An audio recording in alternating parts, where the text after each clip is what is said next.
Welcome to 10 minute English. Alone આજનો પહેલો શબ્દ છે એલોન. એલોન મતલબ કે એકલા. કોઈ વ્યક્તિ સાથે કોઈ બીજી વ્યક્તિ ન હોય, મતલબ તેની આજુબાજુ કંઈ ન હોય, કોઈ વસ્તુની આજુબાજુ કંઈ ન હોય, તો એ વસ્તુ એકલી કહીએ આપણે, રાઈટ. મતલબ તે વસ્તુ એકલી છે, તે વ્યક્તિ એકલી છે, કેમ કે એની આજુબાજુ કંઈ છે નહીં. તો ઇંગ્લિશમાં એના માટે વર્ડ છે એલોન, રાઈટ. જ્યારે વ્યક્તિ કોઈની સાથે ન હોય ત્યારે તે એલોન કહેવાય, મતલબ તે એકલી છે, right. If someone is alone they are not with another person. એની સાથે કોઈ બીજી વ્યક્તિ છે નહીં. હવે આપણે એક ગુજરાતી વાક્ય લઈએ અને આ શબ્દનો ઉપયોગ કરીને એને આપણે ઇંગ્લિશમાં કહેશું. ફોર એક્ઝામ્પલ, તે રૂમમાં એકલી બેઠી હતી. આ એક ગુજરાતી વાક્ય છે.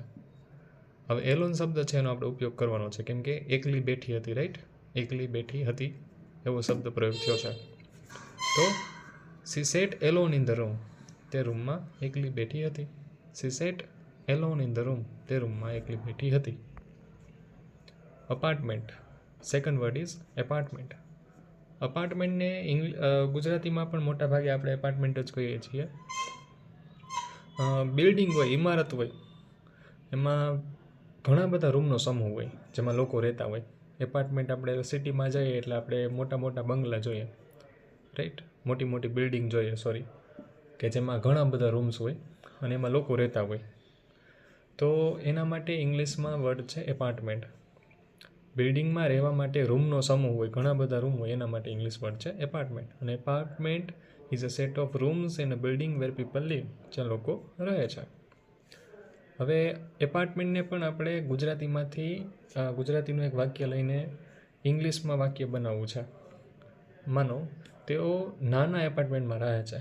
કોઈ ગુજરાતીમાં આવું કહે તો તેઓ તો એક નાના એપાર્ટમેન્ટમાં રહે છે, તો એને ઇંગ્લિશમાં કેવી રીતે કહી શકાય? તે live in a small apartment. તે live in a small apartment. Article મતલબ કે લેખ. કોઈ લેખ હોય એના માટે ઇંગ્લિશમાં વર્ડ છે આર્ટિકલ. ફોર એક્ઝામ્પલ, ન્યૂઝપેપરમાં આપણે અથવા તો મેગઝીનમાં કોઈ વ્યક્તિએ એક નાનો લેખ લખ્યો હોય તો તેના માટે આપણે આર્ટિકલ શબ્દ વાપરીએ છીએ, રાઈટ. અખબાર અથવા મેગઝીનમાં લખાયેલ લેખને આર્ટિકલ કહેવાય. ફોર એક્ઝામ્પલ, હવે એક ગુજરાતી વાક્ય લઈએ. મેં આજે રસપ્રદ લેખ વાંચ્યો. અને ઇંગ્લિશમાં કેવું હોય તો I read an interesting article today. I read an interesting article today, right.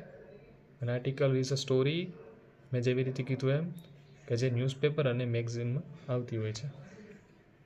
Artist. કલાકાર માટે ઇંગ્લિશમાં વર્ડ છે આર્ટિસ્ટ. ફોર એક્ઝામ્પલ, જે કોઈ વ્યક્તિ ચિત્ર બનાવતું હોય, એની અંદર કંઈ કલા હોય, એ વ્યક્તિને આપણે આર્ટિસ્ટ કહીએ છીએ ઇંગ્લિશમાં. અને artist is a person who paints. જો શું કહે છે? ચિત્ર દોરે, ડ્રોઝ ઓર મેક સ્કલ્પચર, અથવા તો કંઈક મૂર્તિ બનાવે, કોઈ પણ કળા સાથે જોડેલ વ્યક્તિને આપણે આર્ટિસ્ટ કહીએ છીએ.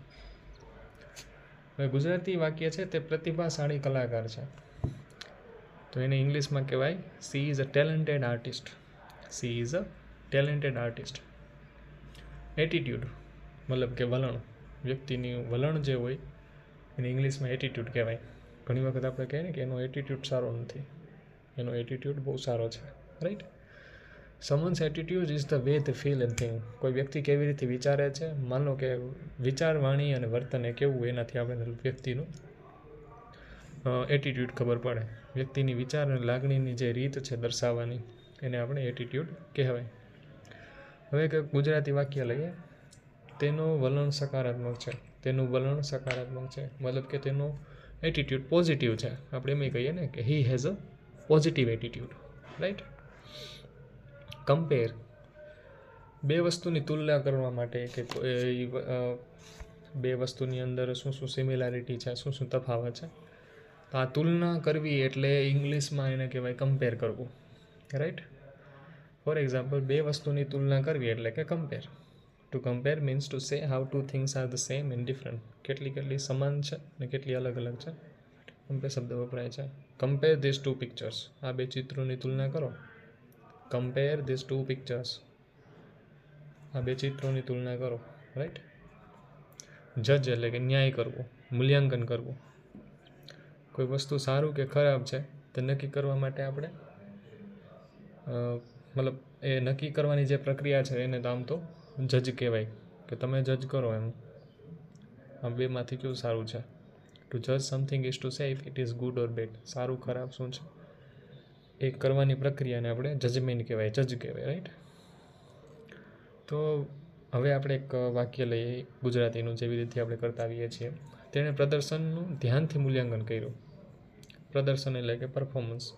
તેણે પ્રદર્શનનું ધ્યાનથી મૂલ્યાંકન કર્યું. કોઈ સ્કૂલ ઇવેન્ટમાં કોઈ ડાન્સ ફંક્શન હશે જ્યાં અલગ અલગ સ્ટુડન્ટ્સ ડાન્સ રજૂ કરતા હોય, એનું પરફોર્મન્સ હોય, અને કોઈ જજને મોકલે ત્યાં કે તમારે વિનિંગમાં તમારે પ્રાઇઝ મની આપવાની છે, એમ જે પણ વસ્તુ નક્કી થઈ હોય, તો તેણે પ્રદર્શનનું ધ્યાનથી મૂલ્યાંકન કરવું પડે ને જજને. તો હવે આને ઇંગ્લિશમાં કેવું હોય તો હી જજ ધ પરફોર્મન્સ કેરફુલી.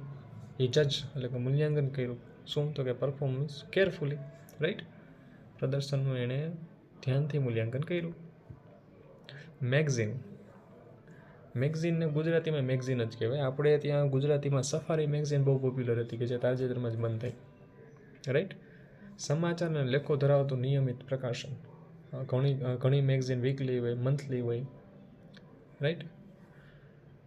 તો આ મેગઝીન, એના માટે ગુજરાતી શબ્દ મેગઝીન જ છે. મેં સફારીનું જેવી રીતે તમને ઉદાહરણ આપ્યું એવી રીતે. હવે એનું એક વાક્ય બનાવીએ. તેણે નવી મેગઝીન ખરીદી. C pot. જુઓ, સી પોટ એટલે કે તેણે ખરીદી હું? A new magazine. તેણે નવી મેગઝીન ખરીદી, રાઈટ. મટીરિયલ મતલબ કે સામગ્રી. નેક્સ્ટ વર્ડ છે મટીરિયલ મતલબ કે સામગ્રી.